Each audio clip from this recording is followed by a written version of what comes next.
To be sure you never miss a Tech Ninja video, tap on the bell icon right next to subscribe. This is the Vizio P-Series Quantum TV. This is the highest end model that Vizio has to offer in 2018. I'm Kevin the Tech Ninja, and let's take a deep dive into it.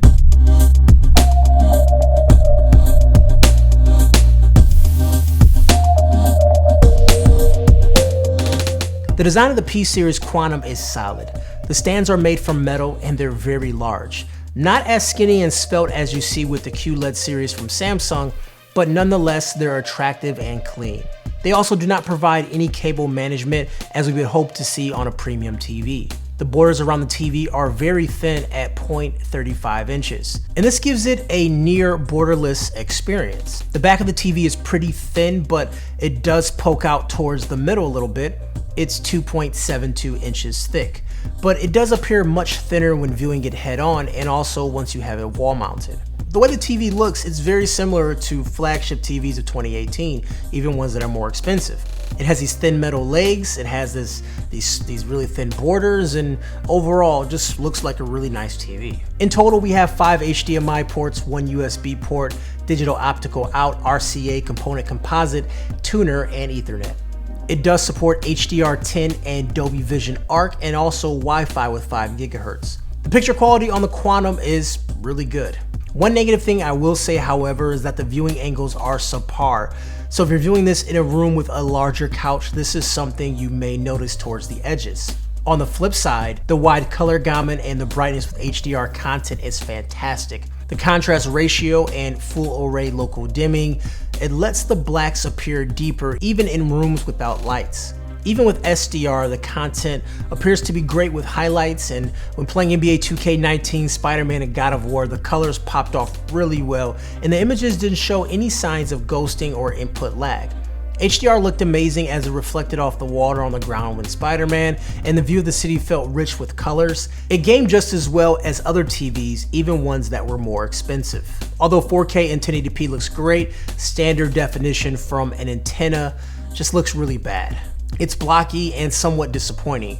This may not be something that would affect you as you get a newer high-def TV. You really don't want to use, standard definition, but it is something I will mention as I'm doing my testing. Out of the box, I felt the Quantum had a solid color profile. The blacks were deep and the colors felt natural. Although I felt it was a bit too saturated for my liking, I was able to make the changes within the color profiles. I feel that the color controls are good enough to find the image you're looking for, as everyone prefers a different color. If you dig a little bit deeper in settings, you do have additional settings that you can adjust to really fine tune the image and turn off the quote unquote soap opera effect that you may be seeing. For gaming, according to rtings.com, it has a 9.7 out of 10 for response time.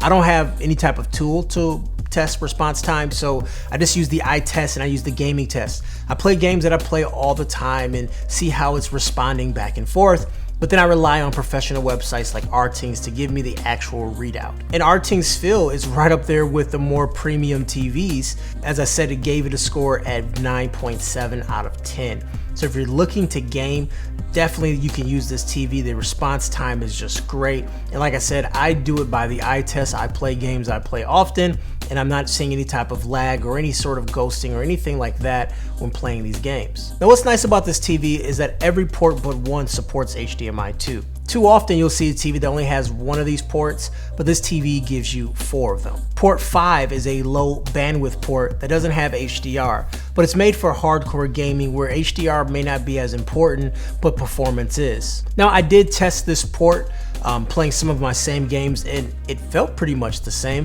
but you don't have HDR. And for me, I'm not doing professional gaming. I just want the best image while enjoying the game. So I felt just going back to the ports with HDR just made the most sense for me. And with many of the TVs, the apps do lag a little bit, and they are pretty ugly compared to the $40 Roku or a Fire Stick. And when I say ugly, I mean the interfaces and the menus, and I'm just not seeing that high quality pop as I would like to see.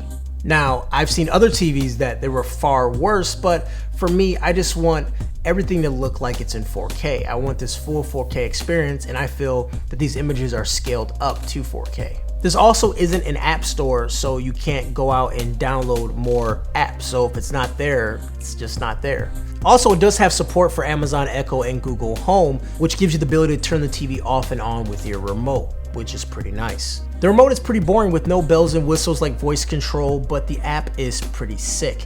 You can use the app to replace the whole remote, so you don't actually need the remote anymore, which is really nice because I can always find my phone, but I can never find the remote. Also, it allows you to type on the TV, so if you want to type in a string while you do a search or using one of their apps, just use the phone and type it in the keyboard and it comes right up. Very, very nice. This TV also does have Chromecast support, so if you have content on your phone, you can push it directly to the TV using the Chromecast option too. So a lot of great features with this TV, a lot of smart features too. So if you're not a person that wants to buy a Fire Stick or Roku and you just want to rely on the TV's apps, I think you're in a good spot for it, although with no app store, I'm not sure if newer apps will appear on this TV. Overall, at the time of this video, this is my favorite TV at $1,500. And comparing it to the Q6 from Samsung, which is around $1,700, I found you're paying for the Samsung tax, and these TVs are very similar as far as the way they look. And with Samsung TVs, I find that you end up with a lot of unused features, so you have like SmartThings, Smart Home, and a couple other things that I feel I would never use, but yet it seems like you're paying for those things. I wouldn't call this TV no frills, but it has all the basic features that people really care about with TVs. Regardless, if you had the budget of $1,500, this 65-inch P-Series Quantum TV from Vizio is dope. Anyways, guys, I'm Kevin the Tech Ninja. If you enjoyed the video, hit subscribe, leave a comment, and I'll talk to you guys later. Peace.